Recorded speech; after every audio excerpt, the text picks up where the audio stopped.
Security guard insults woman, unaware of her powerful connections. Have you ever been underestimated by someone who didn't know who you really were? What happens when a seemingly ordinary person is brushed aside, only for their true identity to shock those who once belittled them? This is the story of a woman who, one fateful day, found herself at the receiving end of a security guard's cruel words. Words that would come back to haunt him when he learned who she really was. The sun hung low over the city, casting long shadows across the glass and steel of the downtown buildings. It was a typical Monday morning, and the busy streets bustled with people rushing to work, eyes glued to their phones, eager to start the week. In the midst of the rush at a sleek high-end shopping mall, a woman named Jessica walked through the revolving doors. She wasn't flashy or ostentatious, far from it. Jessica was dressed in a simple, yet elegant business suit. Her brown hair was pulled back into a neat ponytail, and her polished shoes clicked softly against the marble floor as she moved purposefully toward the escalators. She was on a mission. There was a meeting she needed to attend at the top floor, in the offices of a company she had been working with for years. Jessica had always preferred to keep a low profile. She was one of those people who could easily blend into a crowd, yet her presence commanded attention when necessary. Her quiet confidence was one of the things that made her so effective at her job. The reason for her visit that day was important. There were several critical decisions to be made, ones that could impact the future of the company she worked for. But as Jessica approached the security checkpoint near the elevators, she was met with an unexpected confrontation. A security guard, a man in his 30s named Carl, stood at the front desk, his arms crossed as he looked over the crowd. His eyes flicked over Jessica, then quickly away as if he hadn't even noticed her. "Excuse me," Jessica said, approaching him with a polite smile. "I'm here for a meeting on the top floor. Could you please direct me to the elevators?" Carl gave her a quick once-over, his gaze lingering a bit too long on her modest attire. Without a word, he pointed vaguely toward the escalator, but there was a hint of disdain in his eyes. "You know," Carl began, his voice dripping with condescension, "you'd think someone coming to this mall would at least try to look the part." He nodded toward her shoes, which, though polished, were a practical brown pair, not designer. Jessica paused, momentarily taken aback by the remark. She had expected help, but not criticism. She was used to people assuming things based on appearances, but the way Carl had spoken was particularly grating. "I beg your pardon?" Jessica asked, trying to keep her voice steady. Carl leaned against the counter, clearly enjoying the power he held in that moment. "I mean, this mall isn't exactly a place for people who can't even afford the nicer things, you know? You really ought to dress up if you want to be taken seriously." Jessica's face remained calm, though a twinge of frustration began to stir inside her. She had heard these kinds of judgments before, but something about Carl's tone made her question the idea that she had to prove herself to anyone, especially a security guard who didn't know her story.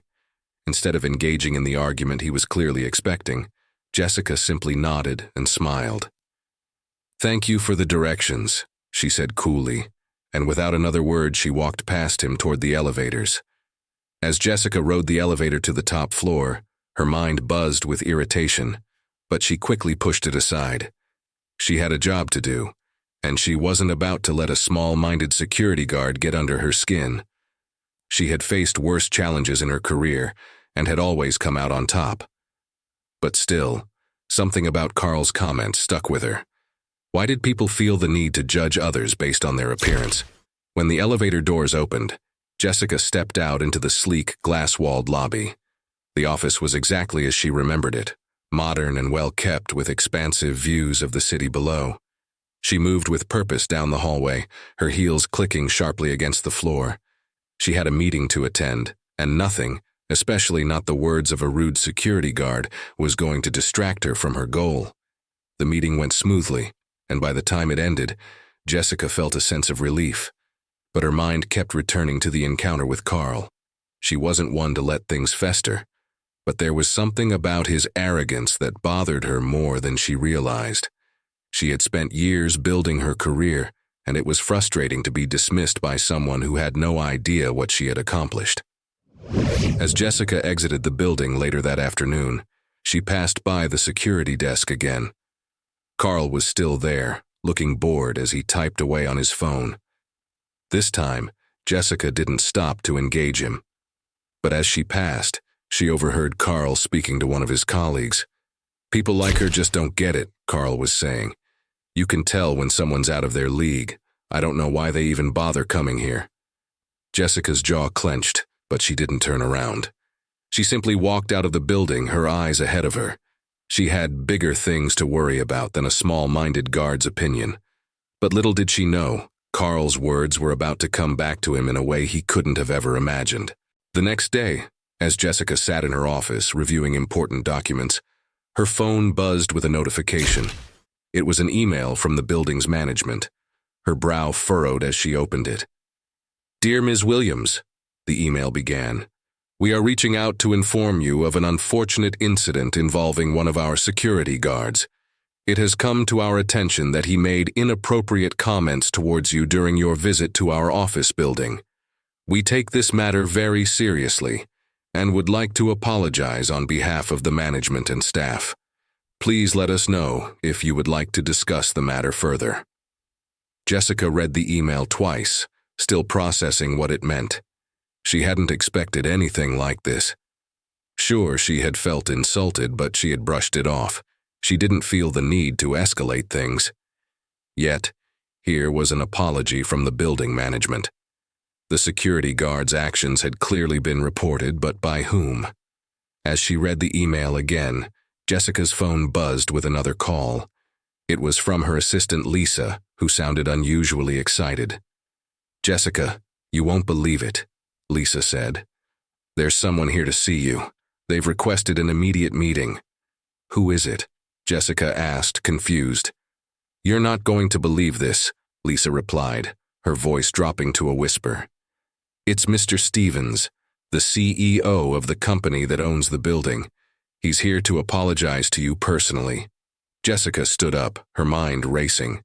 She had never met Mr. Stevens, but she had heard of him. The CEO of a multi-million-dollar real estate company that owned several prestigious buildings in the city. His reputation was impeccable, someone with connections, power, and influence. When Jessica entered the meeting room, she was greeted by a tall man in his early 50s, dressed in a well-tailored suit. He stood as she entered, extending his hand with a warm smile. "Ms. Williams," he said, his voice smooth and sincere. "Thank you for taking the time to meet with me. I wanted to personally apologize for the behavior of our security guard, Carl. I've looked into the matter and, frankly, I'm appalled by his conduct. I assure you this is not representative of the values we uphold here." Jessica blinked, taken aback. "I didn't expect this, but thank you. It's not necessary." Mr. Stevens nodded. "I understand. However, as a company, we take our clients and visitors very seriously. When I reviewed the situation, I realized that there was more to this than I originally thought. I've also heard that you're one of the major stakeholders in our upcoming project, a project that's going to shape the future of this city." Jessica's eyes widened. She had been quietly involved in several high-profile projects, but her name wasn't publicly associated with them. "I'm not sure what you mean," she said carefully. "Let's just say that Carl's comments were about to cost him more than just his job." Mr. Stevens continued, his voice tinged with concern. "I've already arranged for him to be removed from his position. But beyond that, I've also made sure that he understands the gravity of what he said.